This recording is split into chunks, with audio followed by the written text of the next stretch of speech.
ஆனால் நீங்கள் பாருங்கள், விஜய் கட்சி ஆரம்பிச்சிருக்காரு, கொடி ஏற்றுறாரு. இதுவரைக்கும் யாரையும் விமர்சனம் பண்ணல. அவருடைய கட்சி ரூட்டில் அவர் போய்கிட்டு இருக்காரு. அதற்கே வந்து அந்த கட்சியில் யானை முன்கால தூக்கி இருக்குது, 2 யானை இருக்குது, இது ஃபெவிகால் சின்னம், அது இதுன்னு நீங்கள் பார்த்தீங்கன்னா திமுக ஐடி விங்லேயும் போடுறாங்க. ஈவன் ராஜீவ்காந்தி வரைக்குமே விமர்சனம் பண்ணி போடுறாரு. அப்போ இப்படி வந்து விஜயை வம்பிழுக்கிறாங்கன்னா இது என்ன ஆகும்னா விஜய்க்கு மேலும் வலு சேர்க்கிற வேலை தான் தவிர அது வந்து அவரை வந்து ஓரங்கட்டது தேவையில்ல. இப்போ விஜய் வந்து 2 விஷயத்த டிஎம்கே அட்டாக் பண்ணி பேசுறாருன்னா அது இன்னும் டேமேஜை தான் உண்டு பண்ணும். அப்போ அவர் பாதையில் போய்கிட்டு இருக்காருன்னா அவர் ஆரம்பிக்காத வரைக்கும் ஆரம்பிக்காமல் இருக்கிறது தான் பெஸ்ட்டு. அதிமுகலையும் சில பேர் இந்த வேலையை பண்ணாங்க. அப்புறம் மேலேருந்து கூப்பிட்டு சொன்னாங்களான்னு தெரில. விஜயை போட்டு அட்டாக் பண்ணுற வேலையை பண்ணாங்க. அதுக்கப்புறம் கூப்பிட்டு சொல்லி தடுத்துட்டாங்க போல். ஏன்னா விஜயோட கட்சி பற்றி முன்னாள் அமைச்சர் ஆவடி நாசர் பேசியிருக்காரு. இதுவரையும் திமுகலேருந்து பெருசாக யாரும் கிரிட்டிசைஸ் பண்ணாமல் தான் இருந்தாங்க. விஜய் விஷயமா பேச வேணாம்ப்பா, சைலண்ட்டாக இருங்க, பார்க்கலாம் அப்படிங்கிற ஒரு ஸ்டாண்டில் இருந்தவங்க. இன்றைக்கி ஒரு முன்னாள் அமைச்சர், ஒரு மாவட்ட செயலாளர், தமிழ்நாடு முழுக்க அறிந்த ஒரு முகம் தான் அவர். அவர்கிட்ட இருந்து ஒரு விஷயம் வருது, அதுவும் கிரிட்டிசைஸ் பண்ணுறாரு அவர்.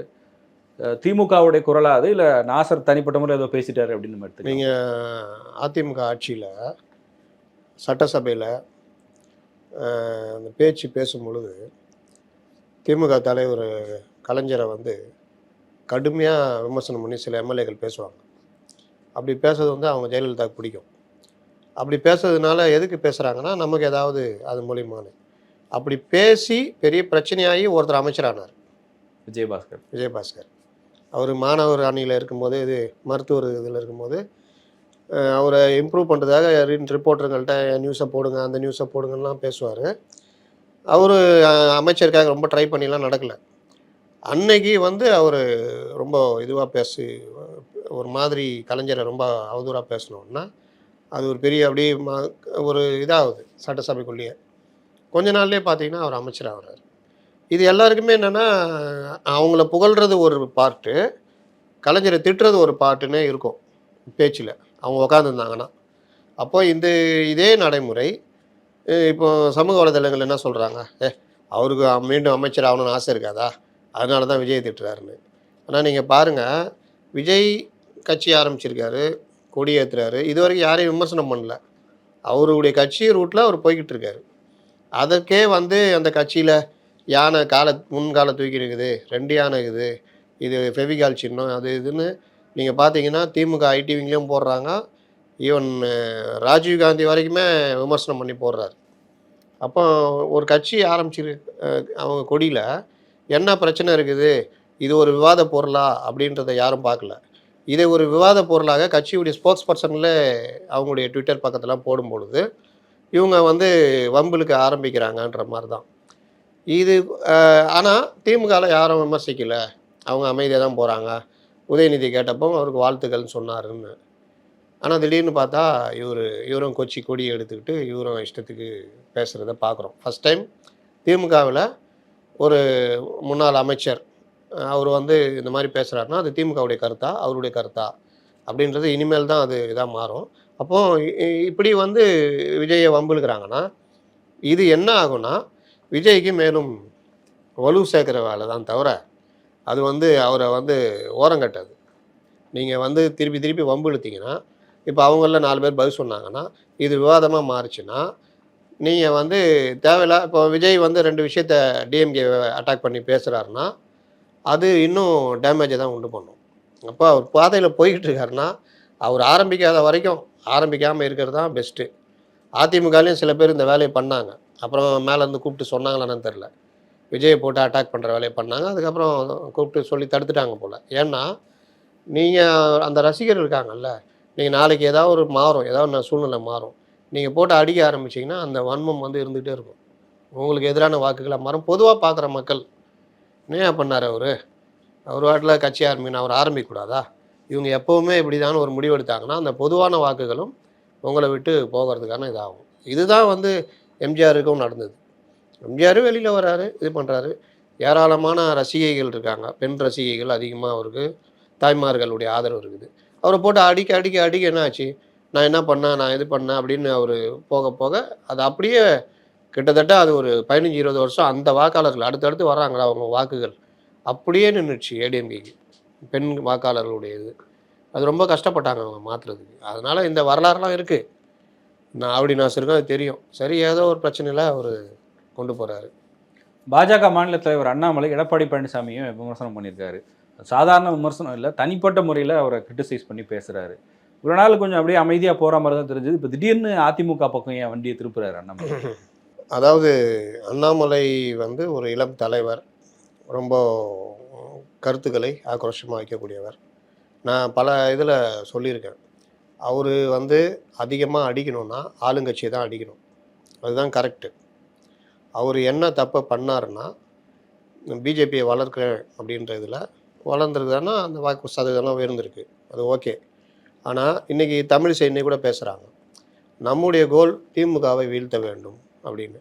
அப்படின்னா அதுதான் ஒரு தெளிந்த பார்வை.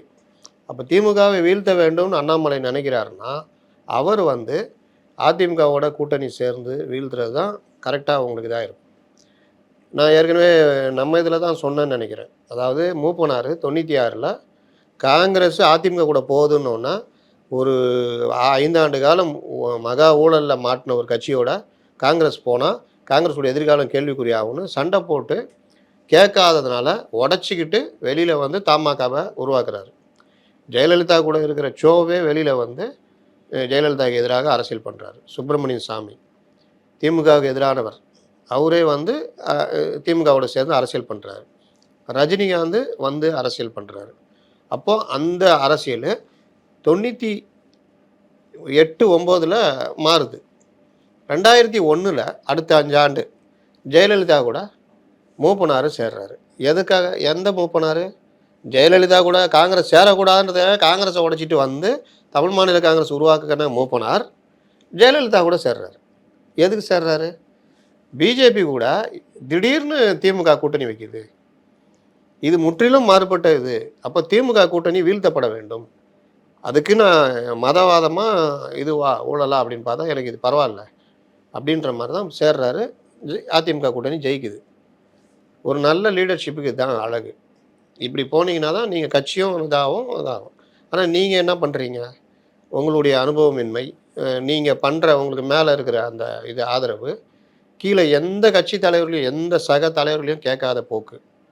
யாரையும் இது மதிக்காமல். ஆனால் கட்சி வளர்ந்துருக்குல்ல சார், இவ்வளோ நீங்கள் சொல்லலாம். ஆனால் கட்சி வளர்ந்துருக்கு அண்ணாமலை வந்து. இப்போ சீமானுடைய நாம் தமிழர் கட்சி கூட வளர்ந்துருக்கு. கட்சி வளர்றதும் உங்களுக்கு கட்சியில் வந்து என்னென்ன நீங்கள் சாதிக்கிறீங்கன்றதுக்கும் வித்தியாசம் இருக்குது. நீங்கள் இன்னும் ஒரு 5% எக்ஸ்ட்ரா வாக்குகள் நாம் தமிழர் கட்சி வாங்கினாலும் 15%ஆகவே தான் இருக்கும். தவிர ஆட்சியில் பிரதிநிதிகளாக கட்சிக்காரர்கள் உட்கார்றதுன்றது இல்லாமல் இருக்கும். இன்றைக்கி அவர் ஏன் சீமானை அந்த அளவுக்கு அசால்ட்டாக எல்லாரும் விமர்சிக்கிறாங்க, அடிக்கிறாங்க? ஏன்னா இவங்க என்றைக்கு இருந்தாலும் ஆட்சி பொறுப்புக்கு வரமாட்டாங்க என்ற ஒரு பயமே கிடையாது. அந்த தைரியம் தான் அடிக்கிறாங்க. அப்போது நீங்கள் பாஜக கட்சி வளருது 2-3% வளர்ந்துருக்குது. ஆனால் அதனால் என்ன லாபம்? காங்கிரஸு கட்சி வளருதோ இல்லையோ திமுக கூட கூட்டணி. இன்றைக்கி எத்தனை எம்பி இருக்காங்க, எத்தனை எம்எல்ஏ? நம்ம இப்படியும் பார்க்கலாமே. எத்தனை எம்பி எம்எல்ஏ வாங்கினாலும் தனக்குன்னு ஒரு அடையாளம் இல்லாமல் காங்கிரஸ் இன்னைக்கு தவிக்குது. பாஜக வந்து சரியோ தப்போ அவங்க ஒரு விஷயத்த பேசி பேசி பேசி கட்சியை வளர்க்குறாங்கல்ல. போன பார்லிமெண்ட் தேர்தலில் பாஜக 12%, காங்கிரஸ் 10%. காங்கிரஸ்கிட்ட எத்தனை எம்பிக்கள், எத்தனை எம்எல்ஏக்கள்? அடையாளம் இல்லாமல் இல்லை. இன்றைக்கும் திமுக காங்கிரஸை விட்டுட்டா காங்கிரஸ் திமுகவுக்கு சிக்கல்ன்றது எல்லாருக்குமே தெரியும். அரசியல் அறிந்து எல்லாருக்குமே தெரியும். அதிமுகவும் எதிர்பார்த்துக்கிட்டு இருக்குது காங்கிரஸ் வரணும்னு. இதை தான் நீங்கள் பண்ண முடியுமே தவிர ஒன் ஸ்டெப் ஃபார்வர்ட் இல்லை. எனக்கு நேராக மொட்டை மாடி போகணுன்னா நீங்கள் படியேறி தான் போகணும். இல்லை நான் அப்படியே சம்மர் சாட் அடிச்சு மேலே போயிடுவேன்னா கீழே வந்தீங்கன்னா பெரிய அடிப்படும். இவர் அந்த வேலையை தான் பண்ணுறாரு. நீண்ட கால ஏற்பாடுன்னு ஒன்று இருக்குல்ல, அது ரொம்ப முக்கியம். அதில் வந்து ஒரு நிதானம் வேணும். அது இல்லாமல் இவர் இன்னொரு பிரச்சனையும் பண்ணுறாரு. இவர் உணர்ச்சி வசப்படுறாரு. தனக்கு எது கரெக்டோ அதை வந்துட்டு நினைக்கிறாரு. அது கிடையாது. தனக்கு எது கரெக்டுன்னு இல்லை, பொதுவாக எது கரெக்டுன்றது தான் முக்கியம். திடீர்னு கலைஞரை பேசாத பேச்சு கிடையாது. திமுக ஃபைல்ஸ் ஒன்றில் முதல்வருக்கு எதிராக ஊழல் குற்றச்சாட்டு வச்சது எல்லாம் போய் அந்த நாணய விலையில் போயிட்டு அப்படியே அந்தர்பல்ட்டி அடித்து பேசுகிறாரு. அப்போ இவருடைய க்ரெடிபிலிட்டியே அங்கே கேள்விக்குறியாக மாறுது. ஜெயலலிதா வந்து கிரிமினல் குற்றவாளின்னு பேசினவர். அதில் தான் இவங்களுக்குள்ள பிரச்சனை ஆரம்பிச்சது. அண்ணாவை பற்றியும் ஜெயலலிதா பற்றியும் பேசினது. அப்போ கேட்கும் போது தான் நான் அப்படி தான் பேசுவேன் அப்படின்னு பேசினப்போ அவங்களுக்குள்ள ஒரு முறிவு ஆரம்பிக்குது. இன்றைக்கி புரட்சித் தலைவர் எம்ஜிஆர், புரட்சித் தலைவி அம்மான்னு பேசுகிற அளவுக்கு போகிறாரு. இது எல்லாம் உணர்ச்சி வசப்பட்ட நிலை. தலைவருக்கு அழகு இல்லை. தலைவர் என்பவர்கள் எப்போதும் ஒரே ஸ்டாண்ட் இருக்கணும். அதிலும் முக்கியமாக கட்சி நலன், தமிழக நலன் அப்படின்னு பார்க்கும்பொழுது கூட்டணி நலன்றது ரொம்ப முக்கியம். அப்போ கூட்டணி நலன்னா கூட இருக்கிறவங்கள நீங்கள் அடிக்க மாட்டீங்க. நீங்கள் இன்றைக்கி பேசுகிறீங்க கூவத்தூர் மற்ற விஷயங்கள் பேசுகிறீங்க. அதே கூவத்தூரும் அதே எடப்பாடி பழனிசாமி கையை பிடிச்சி ஓபிஎஸை கையை பிடிச்சி கரங்கோத்து வச்சது யார்? அதே அந்த எடப்பாடி ஆட்சியை 4 ஆண்டு காலம் தூக்கி பிடிச்சது யார்? இதே வந்து இங்கே அமித்ஷா வந்து மேடை போட்டு ஊழலற்ற ஆட்சி நீங்கள் பேசலை. அன்றைக்கி நீங்கள் அவ்வளோ கோவப்பட்டேன், இவர் தலைவரை ஏற்றுக்க மாட்டேன்னு சொல்கிறீங்க. இதுவும் 2020 தான் நடந்தது, தமிழகத்தில் நடந்தது இல்லை. அப்போ எங்கே போனீங்க? அன்னைக்கு கூட்டணி வச்சப்போ அவர் கட்சி வளரணும்னு நினைக்கிறவர் அப்படி தானே சார் பேசுவார். எடப்பாடி ஆதரிச்சு பேசிட்டே இருந்தால் அவர் எப்படி வளர முடியும்? கட்சி வளரணும்னு நினைக்கிறவர் என்ன ஒவ்வொரு தடையும் ஒவ்வொரு மாதிரி பேசியிருந்தா அவரும் வளர மாட்டார், கட்சியும் வளராது. தேசிய கட்சிகளை பொறுத்தவரைக்கும் ஒரு பிரச்சனை இருக்குது. தேசிய கட்சி ஒரு முடிவு எடுக்கும் பொழுது மாநில தலைவர்கள் அதை முரண்படும் பொழுது ஏதோ ஒரு விஷயம் மாநில தலைவர்களை மாற்றும் பொழுது அந்த கட்சி அப்படியே உட்காந்துக்கும். நான் ஏற்கனவே சொன்னேன்ல, அண்ணாமலை இப்போ இவ்வளோ பேசுகிற எல்லாம் பண்ணி சொல்கிறீங்கல்ல, நாளைக்கு அண்ணாமலை போயிட்டு வேற ஒருத்தர் வந்தால் அது தலைவருக்கு ஏற்ற மாதிரி தான் கட்சி இயங்கும். கட்சி தலைவராக மாற்றிடுவாங்கன்னு சொல்கிறீங்களா? இப்போ தமிழ் இல்லை நான் சொல்ல வர்றது வந்து இந்த மாதிரி மாறினா அதுக்கேற்ற மாதிரி தான் கட்சியுடைய இது இருக்குன்றேன். அப்போ நீங்கள் நீண்ட கால இதுக்கு தான் நீங்கள் கட்சியை கொண்டு போகணுமே தவிர உங்களுடைய நீங்கள் இருக்கிற வரைக்கும் ஒரு ஹை எண்டு நீங்கள் போகணும் பதக்கணும் உட்காந்துக்கும் அந்த நிலைப்பாடுக்கு நீங்கள் கட்சியை கொண்டு போகக்கூடாதுன்றேன். கட்சியை நீங்கள் பட்டி தொட்டி எல்லாம் கொண்டு போய் சேர்க்கணும். அதே சமயத்தில் எதிரி யாருன்றதை தீர்மானிக்கணும். நீங்கள் எதிரி 2 பேருன்னா நீங்கள் என்ன இங்கே எங்கே கட்சி வளரும்? அப்போது நீங்கள் அதிமுகவோட கூட்டணி சேர்ந்து நான் அதுக்கு தான் மூப்பனார் நான் உதாரணம் காமிக்கிறேன். அதிமுகவோட கூட்டணி சேர்ந்து நீங்கள் வந்து என்டிஏ வலுப்படுத்தி 2024 தேர்தலை சந்திச்சிருந்தீங்கன்னா ஒரு 10 சீட்டு என்டிஏக்கு கிடச்சிருக்கும். அப்போ இந்த அளவுக்கு டிஎம்கேவும் வந்திருக்காது. அப்போ நீங்கள் அந்த இழப்புக்கு யார் காரணம்? இந்த அந்த முன்னோக்கு சிந்தனை ஏன் இல்லை? அப்போது இதே 10% 12% வந்திருக்கும். நீங்கள் நாளைக்கு இதை வந்து டெவலப் பண்ணி 50 சீட் 60 சீட்னு கொண்டு வரலாம். அதுதான் கட்சியை வளர்க்குறது. நிதானம் இல்லாமல் பேசுவது. 2வது, ஜெயலலிதாவை எப்படி புரட்சி தலைவர் அம்மான்னு சொல்கிறீங்களோ, கலைஞர் எப்படி புகழ்ந்து பேசுகிறீங்களோ, அதே மாதிரி உங்கள் மேலே என்ன விமர்சனம் வச்சார் எடப்பாடி? நேற்று வந்தவர் எந்த உழைப்பும் இல்லாமல் கட்சிக்கு வந்தான்றாரு. நான் உழைக்கலையா? நான் உழைக்காததெல்லாம் அப்புறம் கதைங்க. நான் உழைத்ததை 2024 தேர்தல் முடிவு உங்களுக்கு பாடம் புகட்டியது. 9 தொகுதிகளில் பாஜக 2வது இடம் வந்தது என்பது அண்ணாமலையின் உழைப்பு இல்லாமல் யாருடைய உழைப்பு? 11 சீட்டு செகண்ட் பிளேஸ் என்டிஏ வந்தது அண்ணாமலையுடைய உழைப்பு இல்லாமல் யாருடையது? கோயம்புத்தூரில் செகண்ட் பிளேஸ் வந்தது அண்ணாமலையுடைய உழைப்பு இல்லாமல் யாருடைய உழைப்பு? எதிர்கட்சிகளில் அதாவது எதிர்கட்சிகளே இல்லை, அதாவது ஒரு பாஜக எதிர்கட்சியாகவே இல்லை அப்படின்றத மீறி ஒரு எதிர்கட்சின்னு திரும்பி பார்க்க வைத்தது அண்ணாமலையுடைய உழைப்பில். இந்த பதில் சொல்லுங்கள், கரெக்டான பதிலாக இருக்கும். தற்கூரின்னு பேசுகிறதெல்லாம் எப்படி ஏற்றுக்க முடியும்? அவர் கிட்டத்தட்ட உங்கள் தந்தை வயசு நெருங்கி இருப்பார். 50 ஆண்டு காலம் நெருங்கி அரசியல்வாதியாக இருக்கிறார். அவர் சொல்கிறது எங்களுக்கெல்லாம் அவ்வளோ அனுபவம் இருக்குது, வந்து இந்த இடத்துல உட்காந்துருக்கோம், நீங்கள் குறுகிய காலத்தில் வந்திருக்கீங்க அப்படின்னு.